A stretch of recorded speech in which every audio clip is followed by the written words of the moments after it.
इनकलाब इनकलाब और सिर्फ इनकलाब। इमरान खान का गद्दार को खराज अकीदत। पार्टी की आदत से नाराज क्यों है? मुज़ाकरात के लिए हुकूमत की अनोखी शर्त। डिजिटल दहशतगर्द रेडार पर है। फैज़ हमीद के खिलाफ तहकीकात कहाँ तक पहुंची है? और फैज़ इमरान नेटवर्क का अहम मोहरा अचानक गायब। गिरफ्तार है या बैरून मुल्क? चुड़ैल खबर ले आई है। चुड़ैल आपको पता है सब कुछ निकाल के ले आती है। बताया जा रहा है कि इमरान खान अपनी पार्टी के कायदीन से नाराज है। उसे शिकवा है कि इसने अपनी जमात को पार्लियामेंट इसलिए भेजा था कि ये वहां जाके क़यामत बर्पा करें, आसमान सर पे उठाएं। लेकिन ये तो जाकर हुकूमती गोद बैठ गए हैं। अब मुज़ाकरात की भीख मांग रहे हैं। लोग महात्मा की इस गुफ्तगू से नतीजा अखज़ कर रहे हैं कि वो अपनी पार्टी की क़यादत पे बदएतमादी का इजहार कर रहा है। कई सियासी तज्ज़ियाकार तो यहाँ तक कह रहे हैं कि बहुत जल्द इमरान खान अपनी टीम में कोई अहम तब्दीलियाँ करने जा रहा है। ये गंडापुर, सलमान अकरम राजा, बैरिस्टर गौहर, उमर अयूब और असद कैसर वगैरह सब फारिग हो जाएंगे। लेकिन मैं समझता हूँ कि ऐसा हरगिज़ नहीं होगा। इमरान खान का शिकवा शिकायत सब ड्रामा है। इसके पास इन लोगों को बर्दाश्त करने के सिवा कोई और चारा ही नहीं है। वो फिर इस अंधी खाई की तरफ चल निकला है जहाँ से उसे एक दफ़ा जनरल राहिल शरीफ निकाल चुके हैं। 16 दिसंबर हमारी तारीख का स्याह तरीन दिन है।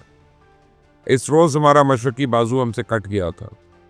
उसी रोज़ पेशावर में हमारे सैकड़ों मासूम तलबा दहशत गर्दों ने खून में नहला दिए। सानिया APS के वक्त इमरान खान इस्लामाबाद में धरना सजा के बैठा हुआ था। जिन लोगों ने उसको वहाँ बिठाया था, सानिया APS के बाद उन्होंने ही उसे वहाँ से उठा के पार्लियामेंट पहुँचा दिया। ये उस वक्त की इस्टेब्लिशमेंट ने इमरान खान को गद्दारी के लेबल से बचा लिया, लेकिन शेख मुजीबुर रहमान बनने की ख्वाहिश इमरान खान के दिल से निकली नहीं है। इसलिए तो इसने सिविल नाफरमानी की तहरीक जो है उसका 16 दिसंबर शुरू करने का ऐलान किया। यहाँ इस तहरीक का आगाज़ 14 दिसंबर को होना था, लेकिन इमरान खान ने सिर्फ एक गद्दार को खराज तहसीन पेश करने के लिए अपनी ही ऐलान करता तारीख तब्दील कर दी। पूरी कौम 16 दिसंबर को सकूत ढाका पे आंसू बहाएगी। इमरान खान और इसके हवारी उस दिन शेख मुजीबुर रहमान की तरह पाक फौज और उसके क़यादत के खिलाफ जहर उगलेंगे। पाकिस्तान को किसी नए साने से दो चार करने की धमकियां देंगे। पूरी कौम 16 दिसंबर को APS के मासूम शोहदा का शोक मनाएगी। लेकिन इमरान खान और इसकी जमात पूरी दुनिया के सामने इन लाशों का मातम करेंगी जिन्हें ये D चौक में छोड़कर भाग गए थे।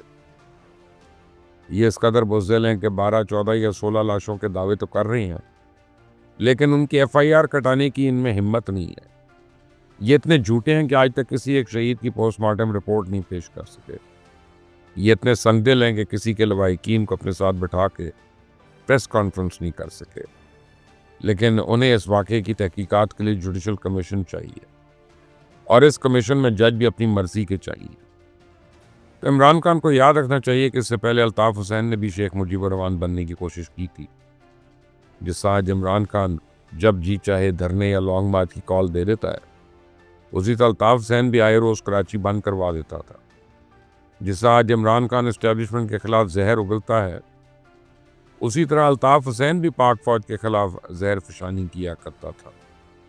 जिससे आज PTI की क़यादत को पता नहीं होता कि अडियाला जेल से क्या हुक्म आएगा, उसी तरह किसी ज़माने में डॉक्टर फ़ारूक सत्तार और खालिद मकबूल सिद्दीकी वगैरह भी बोखलाई से ही रहते थे कि पता नहीं अब भाई किस वक्त क्या कुछ बोल दें, बक दें और फिर उसको ठीक करना पड़े। आखिर एक दिन तंग आके उन्होंने अल्ताफ़ हुसैन को जवाब दे ही दिया कि इनफ इज़ इनफ, बस बहुत हो गया।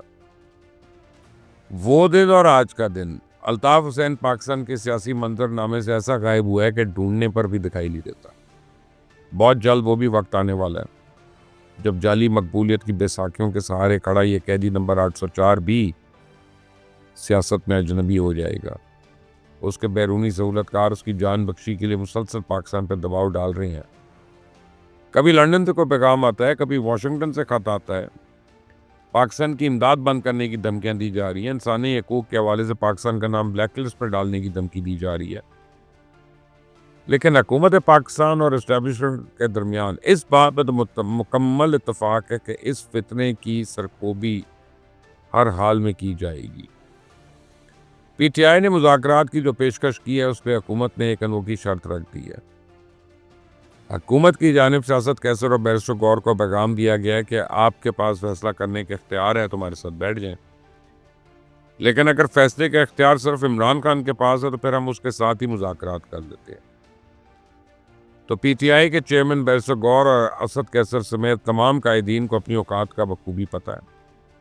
वो ये भी जानते हैं कि इमरान खान हुकूमत के साथ कभी मुज़ाकरात की मेज़ पे तो नहीं आएगा, क्योंकि अगर वो ऐसा करेगा तो इसका मतलब है कि वो भी चोरों और डाकुओं के साथ बैठ गया।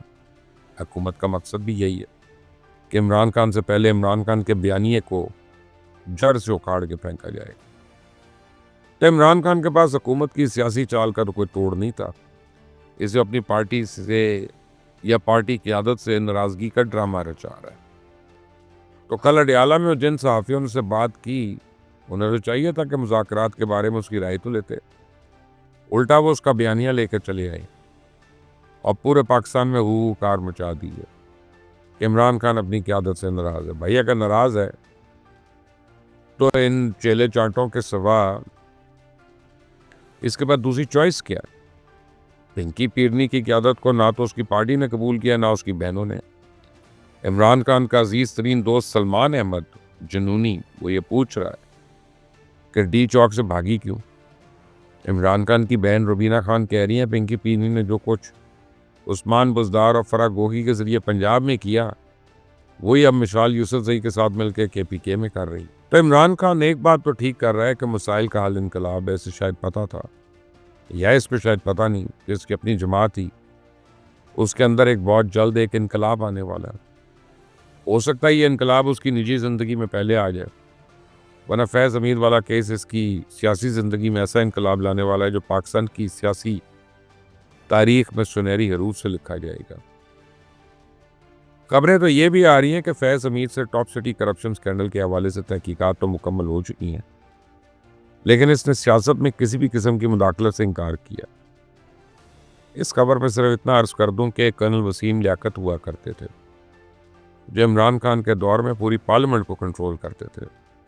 सादिक संजरानी का बतौर चेयरमैन सेनेट इंतखाब उन्हीं कर्नल साहब की काविशों का नतीजा था कि रुकने पार्लियामेंट को अपनी तकरीर में क्या कहना है और कितना कहना है, और इस बात का तयन भी कर्नल लियाकत ही करते थे। तो मेरा सवाल है कि वो कर्नल वसीम लियाकत किसके इशारे पे ये सब कुछ किया करते थे? यकीनन वो अपने बॉस जनरल फैज़ हमीद के अहकामात बजा लाते थे। तो चुड़ैल तो मेरी खबर लाई कि कर्नल वसीम लियाकत एक बार फिर अचानक मंजर से गायब हो गए। इससे पहले वो 2 मरतबा यूं मंजर से गायब हुए हैं।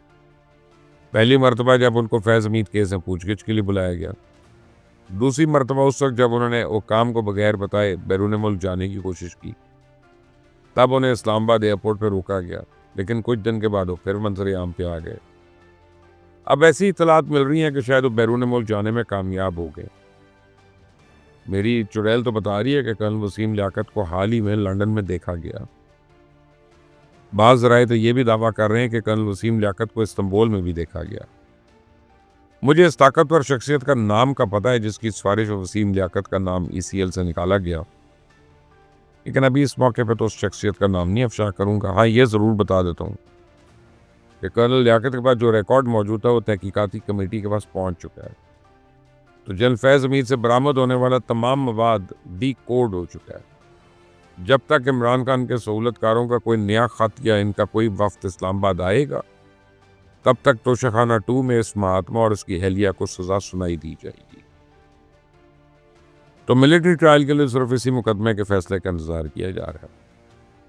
तब तक डिजिटल दहशतगर्दों के खिलाफ क्रैकडाउन जारी रहेगा। GIT ने PTI की सोशल मीडिया के हेड अजहर मिशवानी समेत दीगर अहदेदारों की तलबी के नोटिस भिजवा दिए हैं। इनको हिदायत की गई है कि डी चौक में गोली चलने और लाशें गिरने के सबूत फराहम करें। अजहर मिशवानी एंड कंपनी तो इस वक्त लंदन में जमाइमा के खर्चे पेश कर रहे हैं, लेकिन पाकिस्तान में इनके साथी कानून की गिरफ्त में आ रहे हैं। अब तक मुझे जो पता चला 200 से ज़्यादा डिजिटल दहशतगर्द जो हैं गिरफ्तार भी हो चुके हैं। ये लोग 2 हफ्तों से पूछ रहे थे कि गोली क्यों चलाई। अब पंजाब पुलिस उनसे पूछ रही है कि लाशें कहाँ हैं। आप मेरी बात लिख लें कि जब तक सोशल मीडिया के ज़रिए फेक न्यूज़ का धंधा बंद नहीं होगा, ये मुल्क से इंतशार ख़त्म नहीं हो सकता। आप मेरी बात से मुत्तफिक हैं तो मुझे कमेंट्स अपनी राय दीजिएगा। इस चैनल को सब्सक्राइब करें, बेल आइकॉन को प्रेस करें। अंटिल द नेक्स्ट टाइम, अल्लाह हाफिज़।